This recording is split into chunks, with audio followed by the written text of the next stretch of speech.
بسم اللہ الرحمن الرحیم۔ ناظرین السلام علیکم۔ آپ کا میزبان اسد اللہ بھٹی اپنے ویلاگ چینل سے آپ سے مخاطب ہے۔ میں ہمیشہ آپ سے گزارش کرتا ہوں کہ ہمارے اس میڈیا فوکس چینل کو سبسکرائب کریں، لائک کریں اور اپنے دوستوں میں شیئر کریں۔ سبسکرائب کرنے کا مطلب یہ ہے کہ جو بیل آئیکن کو بھی کائنڈلی دبائیں تاکہ آپ کے پاس ہمارا ہر نوٹیفیکیشن آتا رہے۔ ناظرین، آج میں دکھے دل سے یہ ویلاگ کر رہا ہوں۔ کل 7 اپریل تھی۔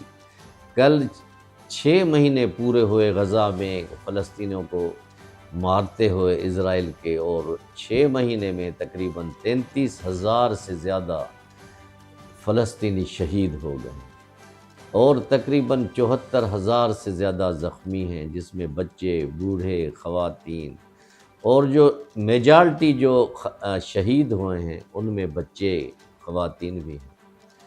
اور بدقسمتی تو دیکھیں ناظرین کہ ہمارے مسلم ممالک میں جشن ہو رہے ہیں، وہاں فیسٹیولز ہو رہے ہیں، وہاں ہم سمیت کوئی اس قسم کا کوئی بھی ایک لاہ عمل ہم 6 مہینے میں بھی قائم کرنے میں ناکام رہے ہیں کہ مسلم امہ مل کے اگر اسرائیل کے ساتھ کچھ بات کرے یا ان کو تھریٹ دے تو یا ان کے لیے کوئی پرابلمز پیدا کرے، جنگ بھلی نہ کرے لیکن اتنا تو کرے کہ ان کو وارننگ دی جائے۔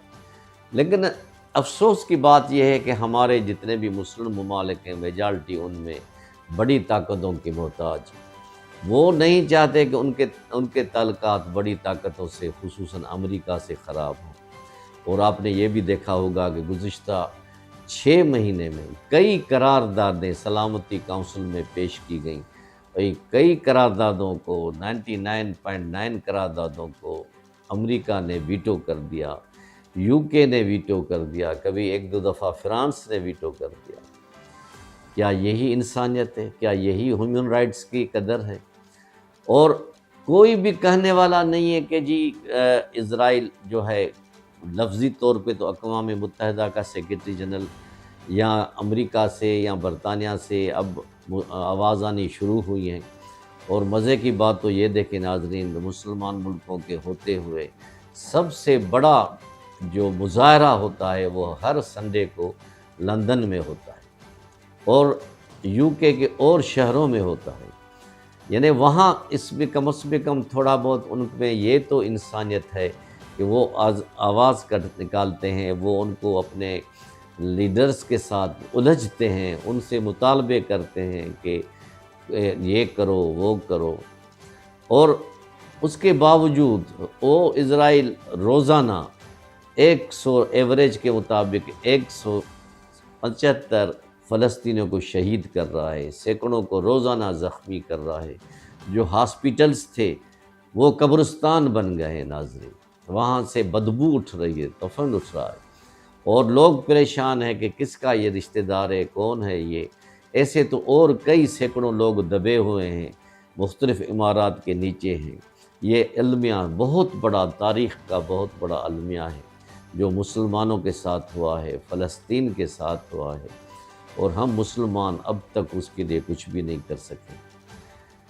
اب عید نزدیک ہے، کیا ہم اس لیول پہ ہیں؟ ہم اپنے اندر جھانک کے دیکھیں کہ ہم عید کس منہ سے منا رہے ہیں۔ عید کی خوشی ہے، رمضان شریف کی خوشی ہوتی ہے ہر مسلمان کو، اس کے بعد عید کی خوشیاں ہوتی ہیں۔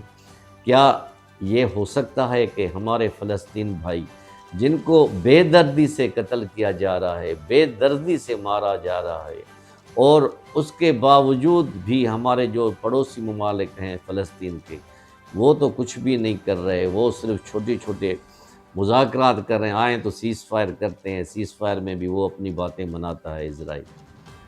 ناظرین، یہ اللہ کا عذاب ہوگا۔ اللہ تعالیٰ کے ہاں دیر ہے، اندھیر نہیں۔ ہم اب بھی راہ راست پہ آ جائیں، اب بھی ہم حق اور سچ کا ساتھ دیں، تو میرے خیال میں اور میرے جیسے کئی اور صحافی اور مبصروں کا خیال ہے کہ ابھی بھی ہم فلسطین کے لیے بہت کچھ کر سکتے ہیں۔ ہم یہاں تک مجبور ہیں کہ جو مصر سے جو فلسطین کی طرف جو راہ نکلتی ہے، جو امدادی سامان لے کے جاتے ہیں، وہ اس پہ بھی اسرائیل کا کنٹرول۔ تو اس بات کو ذرا سوچئے گا کہ ہم اپنی عید منائیں، باشک منائیں، اس میں کوئی دو رائے نہیں ہے، لیکن اس عید کے دوران ہم اپنے ان فلسطین بھائیوں کو تھوڑا یاد کریں جو شہید ہو گئے ہیں، ان کے لیے کچھ تھوڑے سے کلمات کریں، ان کے لیے کوئی دعائے مغفرت کریں، اور جو زخمی ہیں ان کے لیے عید کے دن عیدگاہوں میں بھی دعا کریں کہ اللہ پاک ان کو صحیح نمونے سے صحت اور کاملہ عاجلہ عطا فرمائے، صحت کاملہ عاجلہ عطا فرمائے۔ ہم اتنے بے بس ہیں، اگر وہ کچھ نہیں کر سکتے تو کم از کم دعاؤں میں ان کو یاد رکھیں، اور دعاؤں میں بھی اللہ تعالیٰ نے بڑا اثر رکھا ہے، اور یہ دعا کریں کہ یہ فلسطینی کا المیہ ختم ہو جائے، فلسطینی ایک بار پھر اپنے گھروں کو لوٹ جائیں، اور وہ بھی اسی طرح کی خوشیاں منائیں جیسے ایک اور عام مسلمان یا انسان منائے۔